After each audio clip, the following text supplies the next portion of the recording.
తిమ్మసముద్రం గ్రామంలో మట్టి తోలుతా ఉంటే ఆ టిప్పర్లను మన తిమ్మసముద్రంలో ఉండే కార్యకర్తలు పట్టుకుంటే వాళ్ళ బంధువులను చిన్న ఉద్యోగస్తులు పొట్ట నింపుకునే విద్యుత్ శాఖలో పనిచేస్తూ పొట్ట నింపుకునే చిన్న ఉద్యోగస్తులను బదిలీ చేయమని ఇదే రవాణా శాఖ మంత్రి గారు అధికారులను ఆదేశించడం జరిగింది.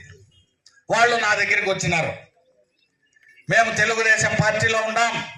గత చాలా సంవత్సరాలుగా తిమ్మసముద్రంలో దొంగగా మట్టి తోలుతా ఉంటే ఎంఆర్ఓకు పట్టించినాం.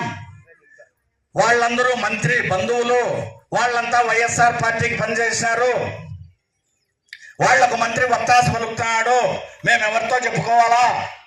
మమ్మల్ని ట్రాన్స్ఫర్లు చేయమని రాజంపేట డిఈ మీద ఒత్తిడి తెస్తున్నాడు. మమ్మల్ని ఏమి చేయాలి మా పరిస్థితి అనే వాళ్ళు నా దగ్గరికి వచ్చి అడగడం జరిగింది. నేను డిఈకి ఫోన్ చేసిన.